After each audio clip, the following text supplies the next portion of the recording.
बे औलादी की बढ़ती हुई वजूहात या सब फर्टिलिटी की जो मेन काजेज हैं वो आपकी नज़र में क्या है?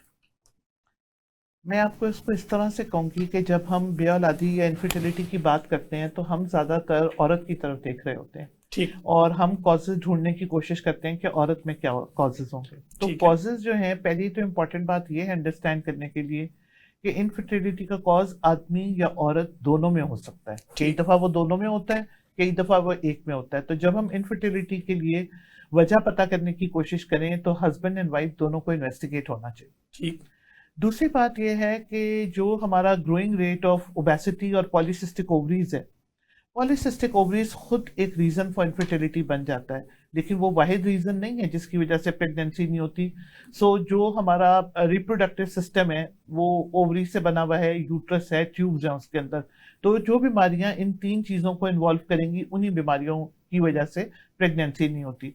एंडोमेट्रियोसिस का मैं जिक्र करना चाहूंगी और इन्फेक्शन की वजह से ट्यूबल ब्लॉकेज का। ठीक। हमारे यहाँ यंग लड़कियां आती हैं, 6 महीने शादी को हुए होते हैं और वो इनफर्टिलिटी का ट्रीटमेंट कर रही होती हैं, लेकिन इन्वेस्टिगेट कोई नहीं करवाते।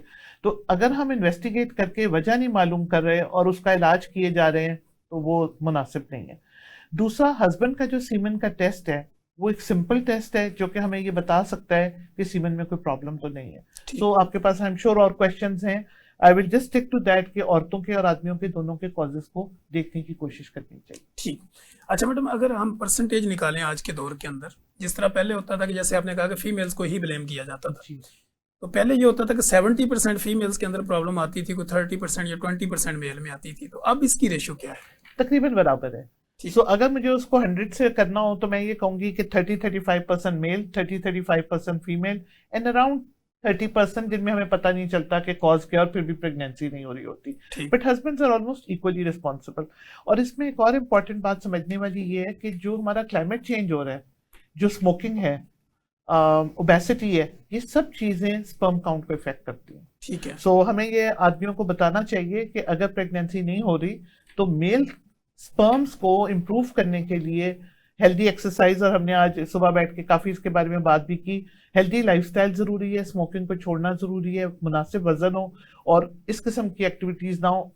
एटमोसफेयर को तो प्रॉब्ली हम कुछ नहीं कर सकते, दैट्स अ गवर्नमेंट रिस्पॉन्सिबिलिटी, लेकिन ठीक। बाकी चीजें हम देख सकते हैं। ठीक हो गया। अच्छा मैडम, फास्टिंग हेल्प कर सकती है आपकी सब फर्टिलिटी को रिड्यूस करने में? क्या आप रोज़ा रखते हैं, फास्टिंग करते हैं, वेट रिडक्शन करते देखिए, मैं इसको एक और तरीके से कन्वर्ट करती हूँ। आपका हैं? ठीक क्वेश्चन है। बड़ा वैलिड है, लेकिन मैं इसको ऐसे कहती हूँ कि हमारे पास पेशेंट्स आती हैं जो प्रेग्नेंट नहीं हो रही फॉर मेनी इयर्स ठीक। और वो ओवरवेट है। The only reason that they are not becoming pregnant is that they are not reducing weight. उसकी वजह से पीसीओ है, पीसीओ की वजह से एग नहीं बन रहा।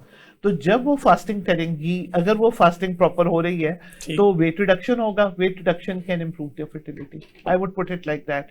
सो हमारे पास बहुत सारी खवातीन जो 8-8 साल से प्रेग्नेंट नहीं हुई, सिर्फ वजन कम करने पे दे बिकम प्रेग्नेंट क्योंकि उनकी ओवुलेशन ठीक हो गई। ठीक हो गया। अच्छा मैडम, इसी से रेलिवेंट एक सवाल ये भी है कि जब शादी हो गई तो एक हेल्दी जोड़े को कितने टाइम तक वेट करना चाहिए और फिर अपनी गायनेकोलॉजिस्ट के पास जाए? यकीन करें, मैं आपके सवाल का इंतजार कर रही थी। उसकी एक वजह है। अगर तो देखें, इसमें दो फैक्टर हैं, एक ड्यूरेशन ऑफ मैरिज और दूसरा एज, लड़की की खास तौर पे। ठीक। वैसे तो आजकल आदमियों की एज भी इंपॉर्टेंट हो गई है। सो अगर तो लड़की जो है she is less than 35 years of age और शादी को 1 साल हो गया है, तो 1 साल के बाद वो किसी डॉक्टर से रुजू कर सकते हैं कि प्रेगनेंसी नहीं हो रही, provided the couple have been living together. ठीक। और अगर औरत की उम्र 35 साल से ऊपर है तो 1 साल वेट नहीं करना चाहिए, डॉक्टर से जल्दी रुजू कर लेना चाहिए। ठीक। हमारे यहाँ अनफॉर्चुनेटली 18 साल की लड़की है, शादी को 6 माह हुए हैं और वो डॉक्टर के पास चले जाते हैं, और फिर अगर डॉक्टर उनको मेडिकेशन ना दे तो दे आर वेरी डिसअपॉइंटेड, क्योंकि वो चाहते हैं कि उनको दवाई मिले। तो एक किस्म का डिमांड क्रिएट हो गई है कि 6 महीने की शादी पे आप दवाई देना शुरू करते हैं, जो कि सही नहीं है। ठीक। अच्छा मैडम, आजकल हम सोशल मीडिया का दौर है, एआई का दौर है, आजकल हम देख रहे हैं कि 70-70 साल के हकीम 16-16 साल की लड़कियों से शादियां कर रहे हैं। तो क्या ये भी इनफर्टिलिटी की काज बन सकता है? 100%। ठीक। क्योंकि 70 साल के, मैं किसी पे कमेंट नहीं करना चाहती, but a 70-year-old man also has the sperms which are affected ठीक। And they are not optimal sperms. ठीक। सो एज के साथ काफी सारा आया कि एज और वेट दोनों चीजें स्पर्म क्वालिटी को भी इफेक्ट करती। ठीक हो गया। अच्छा मैडम, अगर किसी को सब फर्टिलिटी है, या मेल है या फीमेल है, क्या कोई अर्क, कोई फक्की, कोई तवीज़ उसको ख़त्म कर सकता है? नहीं। बेस्ड ऑन साइंस अगर हम बात करें तो इसकी पैथोफिजियोलॉजी क्या होगी? देखिए, बात बड़ी सिंपल है। अनलेस आपको कॉज नहीं पता, आप उस ठीक। चीज का इलाज नहीं कर सकते। और हमने तो एमबीबीएस की है, तो हम तो मेडिकली ही सोचते हैं, हम उस तरीके से शायद सोच ही नहीं सकते। Yes. सो मेरे पास जब लोग आके पूछते हैं कि होम्योपैथिक ट्रीटमेंट है कि नहीं, I respect all types of treatment. disciplines, but the thing is, according to my understanding, unless you find the root cause, you cannot treat it. मैं तो सिंपल, मेरी पैथोफिजियोलॉजी इतनी है ठीक कि है। पता करें वजह क्या है, उस वजह का इलाज करें तो प्रेगनेंसी हो जाएगी। ठीक है। अगर हमें वजह ही पता नहीं है और हम सब लोगों को एक ही तरीके से ट्रीट कर रहे हैं, तो वो प्रेगनेंसी हो सकती है, लेकिन वो महज इत्तेफाक है। ठीक है। मैं आपको एक एग्जांपल देती हूँ। स्पर्म काउंट का, जिसको स्पर्म का प्रॉब्लम हो, उनकी स्पर्म एनालिसिस कई दफा होता है। ठीक। तो कई दफा वो जाके मुख्तलिफ जगहों से इलाज करवाते हैं और वो आके कहते हैं कि हमने दवाई खाई थी, हमारा स्पर्म काउंट बेहतर हो गया। ठीक। वो ये रियलाइज नहीं करते कि sperm count is a variable thing, और sperm day to day, month to month naturally भी चेंज हो रहे होते हैं। उनकी काउंट चेंज हो रही होती है, मोबिलिटी चेंज हो रही होती है, मॉर्फोलॉजी चेंज हो रही होती है। तो it is just a coincidence कि आप किसी के पास गए और आप वापस आए और आपका स्पर्म काउंट ठीक हो गया। ये उसी तरह है जैसे जेंडर सिलेक्शन की जब बात होती है ना, तो लोग कहते हैं जेंडर सिलेक्शन, आप मेरे पास आ जाए, मैं आपको दवाई देती हूँ, आपको फलां दवाई से आपका फलां जेंडर हो जाएगा। That's not true. Gender selection is a scientific process. उसी प्रोसेस से गुजरेंगे तो सही होगा, बाकी महज इत्तेफाक भी हो सकता है।